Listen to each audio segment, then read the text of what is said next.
자, 궁합 이야기 제 4편입니다.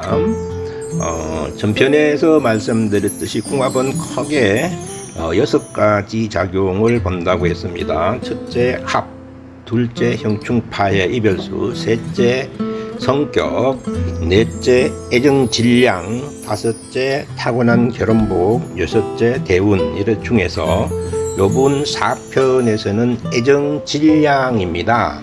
애정 질량은 궁합에는 여러 가지가 있어요.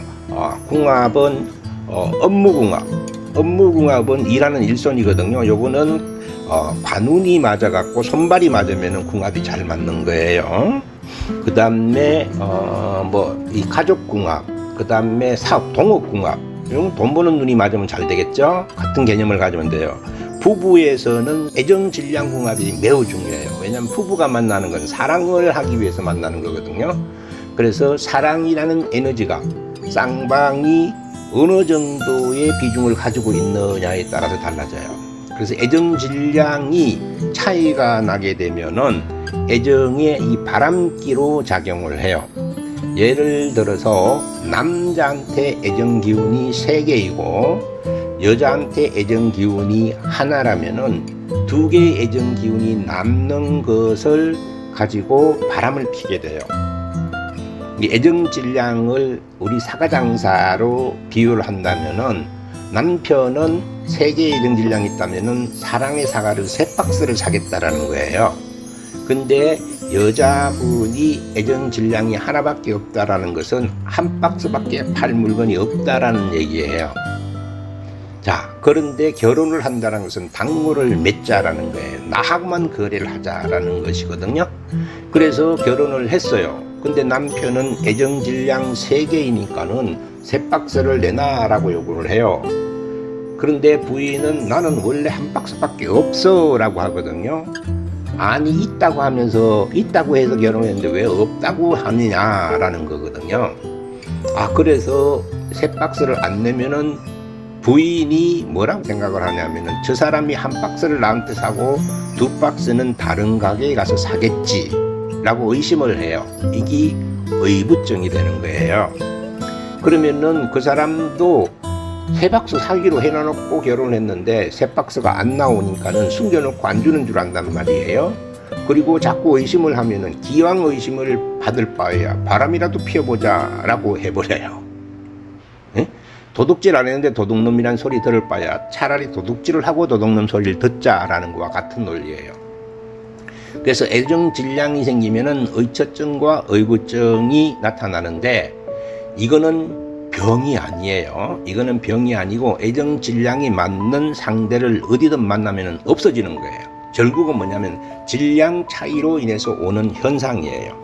그래서 의처증, 의구증은 그럼 누가 문제냐라고 하는 건데 누가 문제가 아니고요. 동시에 일어나는 거예요. 예를 들어 가지고 도둑놈이 생기는 것은 도둑 맞을 물건이 있어서 생기는 거예요. 도둑 맞을 물건이 없으면 도둑놈이 생기려도 안 생기는 거예요. 이거는 애정 질량의 차이에서 오는 것이지 병은 아닙니다. 그럼 고칠 수는 있느냐 하는 문제인데요. 애정 질량이 많은 사람 거를 없앨 수는 없잖아요. 그럼 부족한 사람한테 애정 질량을 보강을 하는 거예요. 조금 전에 예를 든다면은 남편은 3박스의 사과를 내놔라 하는데 부인이 1박스밖에 없으면은 당구를 유지하기 위해서는 다른 집의 사과 2박스를 빌려다가도 팔아야지 이유는 없더라도 거래를 해야 되는 것처럼 기운을 보강을 해가지고 이 질량 차이를 메꿔 가야 돼요. 그래서 바람기가 있는 사람은 원래 없습니다. 바람기가 있는 건 아니고 질량 차이로 인해서 나타나는 현상이에요. 이것이 애정 질량입니다. 이런 분들이 많이 있을 거예요. 그래서 애정 질량이 바람기는 남 바람 걱정하지 말고 질량이 맞나 안 맞나를 맞춰서 질량을 맞춰가는 것이 도리어 더 대안이 될 수 있다라고 볼 수 있겠습니다. 애정 질량이 바람기다.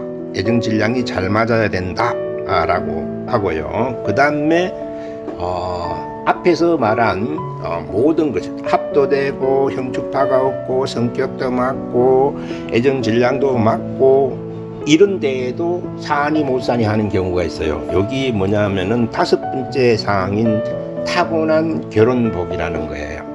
이건 뭐냐면 근본적으로 자신이 타고날 때 이번 생에 결혼복이 있나 없나에 따라서 오는 현상입니다. 요거는 어디서 볼 수 있냐면은 배우자궁, 나의 배우자궁의 에너지가 죽어 있으면은 그 사람이 좋은 궁합이라 할지라도 자기 스스로가 내 남편은 있으나 마나 해 라고 자기가 스스로 불행하다는 생각을 하게 돼요. 그리고 환경궁이 월지인데요. 월지에 환경궁의 기운이 죽어 있으면은 부부는 괜찮은데 환경, 배경으로 인해서 방해를 받아요. 뭐 처갓집 시댁이라든지 막 이런 쪽으로 배경, 그 다음에 뭐 자기가 남편이 하고 있는 활동하는 사회적인 환경 이런 것들에 문제가 있어가지고 이별을 하는 수가 있어요. 그러니까는 비유를 한다면은 빚이나 이런 게 많아가지고 서류상 이혼 뭐 이런 거 같은 거, 이런 건 환경에서 오는 거거든요. 원래 타고난 결혼복이 없을 경우에는 좋은 궁합을 만나도 자기 스스로가 나는 결혼에 불행하고 남편이 있으나 마나 하고 스스로가 복이 없다고 안 맞는다라고 생각을 하는 경우가 있어요. 이건 궁합상의 문제가 아니고 타고난 자신의 근본 사주의 이번 생에 타고난 결혼복 때문에 그러기 때문에 요거는 자기 자신만 마음을 바꿔서 간다면은 될 수 있습니다. 그 다음에 6번째는 대운이에요. 앞에서 말한 조건 5개가 전부 다 잘 맞는데도 최근 들어와서 티득 싸우고 이혼하니 망하니 막 이래요. 예전 같지 않니. 이건 뭐냐면은 사람이 살다 보면은 운이 꾸준할 수가 없어요. 어느 시점에 가서는 대운상의 이별수 기운이나 들어오거나 이렇게 되면은 그때 가서는 사니 못 사니 하고 이렇게 간간히 다투긴 해요. 근데 이거는 일시적인 한시적인 현상이에요. 그래서 요런 시기가 올 때는 이별을 면하는 방법이 있는데 그거는 뭐냐면은 주말 부부처럼 떨어져서 지내면은 됩니다. 월말 부부, 주말 부부. 떨어져 있는 시간이 이별 시간으로 대치되기 때문에 액땜이 돼요. 그렇게 넘기시면 돼요. 어떻게 부부가 떨어져 있어?